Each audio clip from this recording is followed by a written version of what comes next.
We're planting our garden. Come and check out this video because you aren't going to want to miss it. G'day, I'm Jasmine. And I'm Kevin. And we're Hidden Acres Homestead. We have a great episode planned for you today. We are planning our next veggie garden. In this garden, we're going to try and keep it simple to the staples that we use. So what do your family use the most for your vegetable consumption? Write them in the comments below because we want to know what you eat the most. For us, we're keeping the garden really simple this year. Why? Because we're not there very much, because we're busy all the time and we don't have time to maintain the garden, and that's okay. Because guess what? We know most of you are in the same boat as us. So we want to share this journey with you. So what we're doing this year, we kept our own seed potatoes from last year, because last year with the pandemic we had a lot of trouble trying to get seed. So this year we've kept seed and we have chosen the variety Sebago. They're a good all-round potato. We like them, so we're going to grow them. The next thing we've chosen to grow is something that we have also started ourselves, and that is sweet potato. We have two varieties that we're growing, which we also had last year, but we're going to be growing them in bulk this year because we just loved eating them so much. The two that we're going to be growing are the gold sweet potatoes and the Hawaiian. Now the Hawaiian is pretty cool, and we know a lot of you won't know about it. It's actually a white potato, but it looks like a sweet potato. It's the same shape. And when you peel off the white skin, you actually get shades of purple flesh inside. So if you love mashed potato, it's probably not the potato for you. When you're boiling the spud, the purple colour actually leaches out of it, so you only end up with white potato. And it's also very gluey, like peanut butter in your mouth. But we have found roasting it has been amazing. It's our favourite roasting potato, and we don't mind it in stews as well, but we cut it up really small. And then the sweet potato, the gold sweet potato, we just love for everything. Put it in a stew, put it in mash, roast it, anything, we'll eat it, we love it. Same with Sebagos. So for the sweet potatoes, we've got our own slips. If you haven't heard of a slip, we'll let you know what it is. So you know when you've got a sweet potato and it starts to get a bit of age and it starts to grow a little plant out of it. You get a stem, you get some leaves. Well, you can break that off, take off the bottom leaves, stick it in some water, and some roots will grow. And from that, you can grow a plant to grow your potatoes. Another way we do it is from a plant that we already have. We cut off the tips of the new runners, we strip the bottom leaves, put it in water, grows the roots, and you get your plant from that. So let's go have a look at the difference between the gold sweet potato and the Hawaiian, because there is a significant difference in just the plant. Easy to tell, so let's go have a look. This is a leaf from a Hawaiian sweet potato. You can see it's got the three parts to it, where the orange or gold sweet potato has more of a heart-shaped leaf. Now, if you didn't know already, the sweet potato leaves are edible. You can stick them in a salad just like any green leaf. Kind of like a spinach. We've found that the Hawaiian, the pointy-leafed one, is a bit more bitter, and to our palate, we prefer the gold sweet potato leaf much better. It's much more palatable. So this here is one of our potato slips. You can see, if you want to put it up a bit closer, you can see the leaves are on it. You've got to leave some leaves on it so it can get the photosynthesis from the sun. And you can see the roots have been growing really well on it. And that is going to be a fantastic base for starting a new plant for our garden. So that is a, let's see, that is a gold. Let's have a look at the Hawaiian and see if there's much different. Okay, so right here we have one of the Hawaiian sweet potatoes. You can see the leaves and the nice pointy ones, just for reference. And you can see, let's have a look at the root system that it's starting to grow.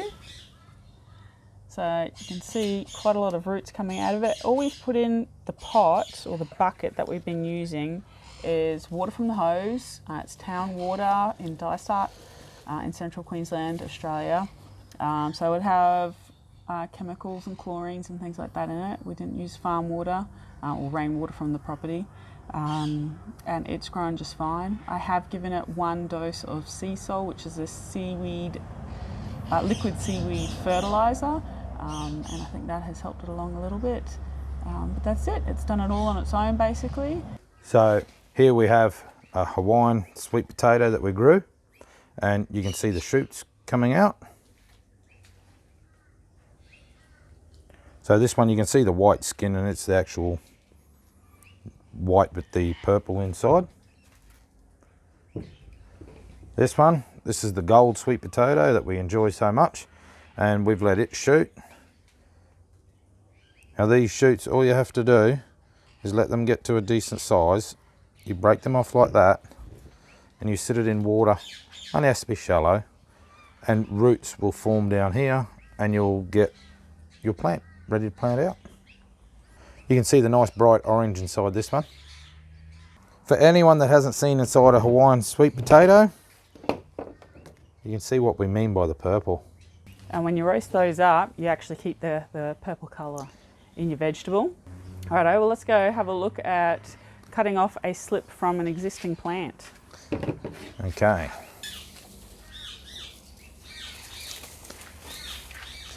Okay, so if you have sweet potatoes already growing and you don't want to wait or don't want to lose a potato, you can grow them just from these tips. So all you have to do is cut the tip off. I like to take the lower couple of leaves off. And same as growing from a slip, you just put that in the water, and from where these leaves come out, you will get roots. You can see just here, there's roots starting to form already.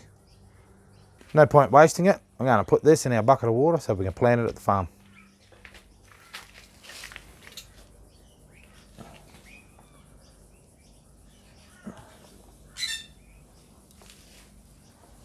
And now for the last vegetable that we'll be planting this year, tomatoes. So we've got our seeds. We chose to go with Mr. Fothergill's tomato range of Rogue de Mumandes. They are meant to be excellent for making passata, which is your tomato sauce for pasta. We are massive consumers of that variety of food, so we are really looking forward to getting a good crop out of these. This comes in a pack of 50 seeds, and we will be planting them all out, and we'll take you along that adventure with us so you can monitor their progress as they grow. We'll be planting them for starters here in Dysart to help baby them, keep them watered while they germinate and whatnot, and when they're a little bit bigger we will take them into our property near Finch in Queensland, and we'll be planting them at our homestead.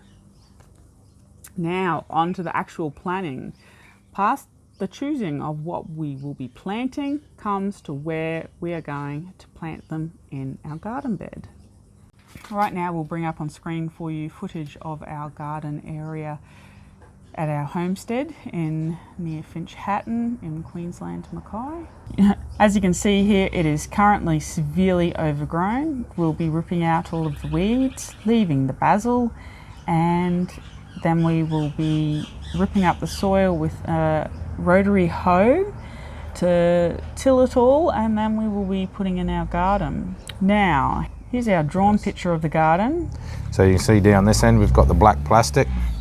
This end here is the current area that's a bit overgrown, that we had sweet potatoes and stuff in that we've harvested. Oh, this is heavily overgrown too with lots of weeds. Okay. So what we'll have to do is we'll have to rip all the weeds out of this whole black plastic area. This has oodles and oodles of weeds, plus a few missed potatoes. Have been throwing out new plants, and there also is a basil plant, 3 basil plants over here, which we want to work around. So what we're looking at doing is putting in approximately 3 rows of sweet potatoes, and we're going to try and get 3 rows of your normal potato. We've got 2 varieties of normal potato that we're going to try. We've got the Sebagos that we've already mentioned, and we've got a red potato that we're trying for the first time this year to see if we like it. Now previously we've had our white potatoes over in this section of the garden. But research has told us that after having a bed of white potatoes in one area, you want to rest that area from that breeder potato for approximately 4 years. So we are switching sides of the garden to grow our white potatoes or our sabagos, and we'll put the sweet potatoes over on this front side.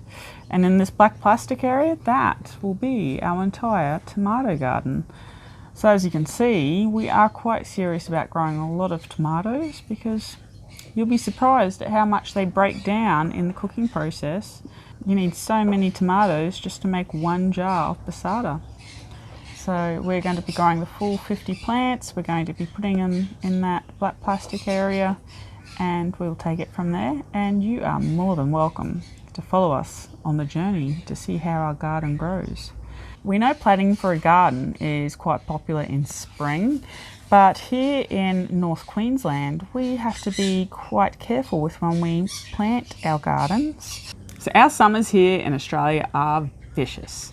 With the hole in the ozone layer above Australia, that sun just comes through and it will eat through plastics, it will eat through your plants, it'll eat through plenty. So we've got to be really careful with those sorts of things, including our skin. It stops us from planting in the summer. Let's just be honest. It is too hot.